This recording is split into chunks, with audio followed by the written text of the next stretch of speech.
Alright guys, welcome to another Fiesta ST video. Of course you can see from behind me, here's another box from Mountune.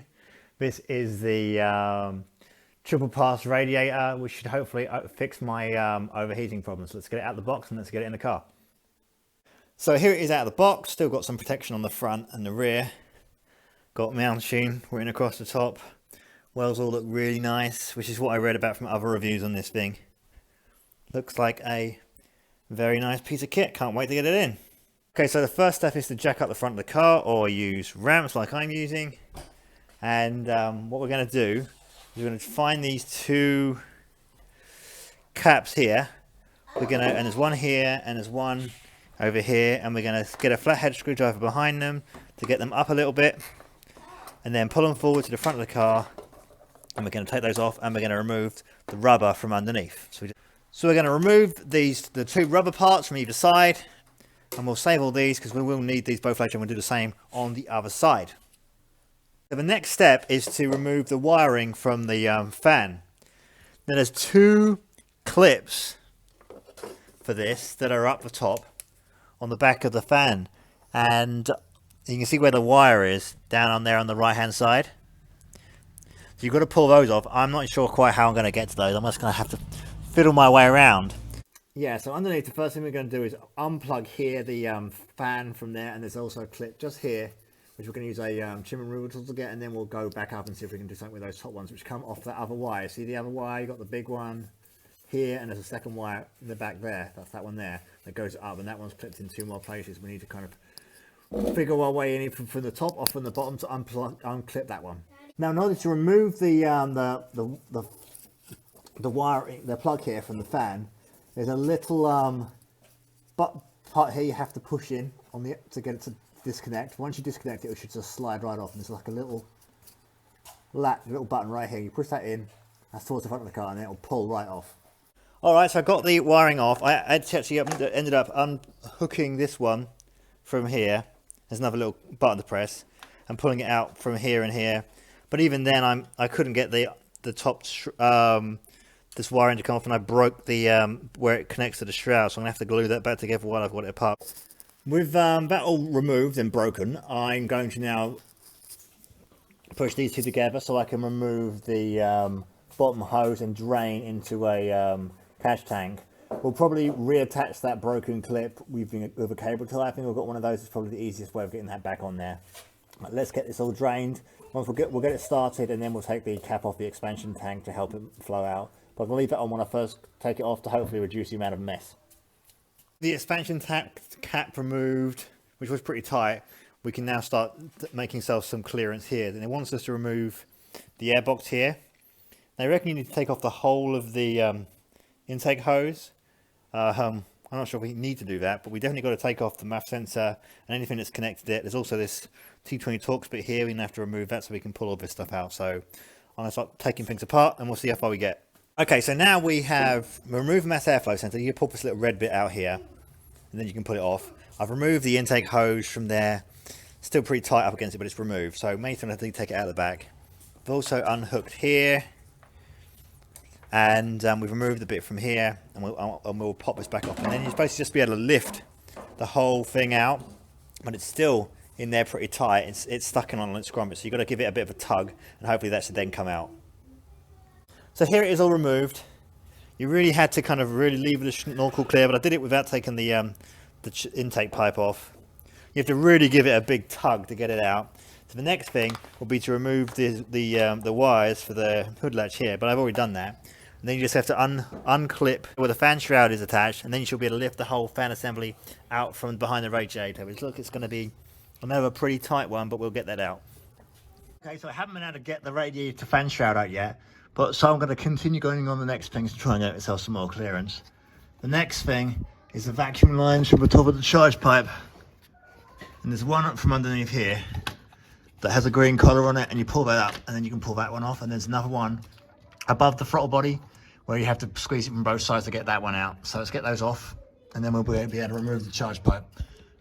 So we're going to remove this pipe to the sound symposer. You just kind of give that a big tug. That's off. Then with the first side off, we need to do the other side. And there's obviously a spring clamp down here that we've got to get some pliers on so we can remove that from the outside. We're actually going to remove this whole thing. Now here's the second vacuum line we have to remove. This one here, I've just pulled this off. You have to kind of squeeze the plastic parts top and bottom, and then you can work its way free. So gets that out of the way. Now we're going to get onto this clamp down here, get that out, free up the sound symposer. Trying to get the sound symposer out has been difficult, so I pulled it out of its grommet at the front. So hopefully now I can move it out to the side a bit and have better access to the clips that hold it in place. So I'm going to do like that, trying to get in there now. Now I've got a bit better clearance to hopefully remove that. Well, as you can see with this stuff still all in position, I'm still having trouble getting off. So I'm going to get underneath and just try and remove as much as I can from that charge pipe to hopefully to get it off, you know, one way or the other. After a fair bit more screwing around, I finally managed to get the fan shroud to go out the bottom way. So hopefully that'll give me a bit more clearance to get some of these other bits out now. But it has been a struggle so far. So as you can see, here is the charge pipe with the sound symposer still attached to it. Managed to get it all out the bottom. So I disattached it here from the throttle body. And then there was a sensor here that I unscrewed to remove. Obviously that was that vacuum link we did earlier, and that's the side that goes to the intercooler. So I undid all that, pulled it out, and now it says we should be able to disconnect the condenser from the front of the radiator by unhooking the hooks from underneath. So let's get down underneath and see what we can find. Well, it looks like getting this to unhook is not going to be easy. So I think what we're going to have to do is push up the radiator from the bottom by pushing up the points here where it mounts, to make sure it's like loose at the top, because it's going to be pretty tight to get it out. But we'll just have to see what we can do. All right, so once you get the radiator out, which is an absolute bastard, you have to kind of push the pegs out, and then you can get to the clips here where the condenser is attached to the radiator. You just have to unclip it, which compared to some of the other stuff isn't that difficult, although there you go, like that. So then the condenser can go forward and the radiator can go back, and then you should be able to get it out. Okay, with the bottom of the condenser now removed from the radiator, you should just be able to lift it off from at the top, and then once that's done, we should be able to lower the radiator out at the bottom of the car. As you can see, the old radiator is finally out of the car. I have taken many scratches and bruises, but it's out. And here's the new Mountune one, so we're going to transfer some hardware across and get into the car. And I don't know what all this nonsense is down here. It's like I've been, don't know what I've been driving through, but yeah, it's taken a bit of a pounding. So next up, we're going to remove the grommets. These are a top and bottom on here, and we're going to move those onto the Mountune radiator. There's a couple there. You can see them here, there, and up there. I'm going to move those around this one, and we're also going to move the bleed screw, which is a little plastic thing just down there. And it says you just squeeze that to remove it, but be careful because it's plate of plastic and not very strong. With all those bits now moved over, got the little bleed screw in there and the top and bottom grommets. Mountune says to remove the bolts and these brackets, I guess to make it easier. So we'll do that, and then we've got to try and move it back in. And we basically do the removal of what we did to get it out. So the first one will be to get the condenser hooked onto the top, and then we'll hook it in at the bottom. Now, when you're doing the bottom condenser things, you can actually undo these bolts and remove the brackets. That does make it easier to get it in because you can see better what you're doing. I'm now about to do the same for the other side. Take the bolts off and then put it in position, then put the bracket back on, and then we should be about ready to move the radiator back up. So you've got the grommets here that need to go back in the holes they came from, and the same deal at the top. That'll be the next wrestling match. Okay, at this point the radiator is now in position, and basically it's now the reversal of refitting it.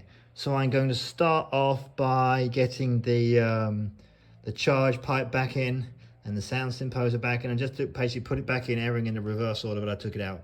And that basically should do it. So, and then, you know, at some point I'll start putting the coolant in, but I don't have enough of that, and that's going to get delivered tomorrow. So we're going to do it in the reverse order. We put it back together, and we'll swear and moan a bit more as it goes back in there, but it should be done. And it's been frustrating, but I'm sure it'll be worth it in the end. Okay, as you can see now, the radiator is in position. The hose down there is gradually getting attached to all the things it's supposed to be attached to. So it's coming back together slowly but surely, and it's just a question of reversing what I did. But yeah, getting the radiator out and getting in and getting it back in on the condenser, that was really the hardest part. Everything else just basically reversing what you did and just remembering you put everything back where it goes. I will of course have to repair that broken clip, but apart from that, it should go back together okay. Okay, so a lot of wrestling. The fan shroud is now in position, and I'll now be able to put the top brackets down and bolt into position. This has not gone as well as I'd hoped, but you know, it's in there now, so hopefully it'll be good.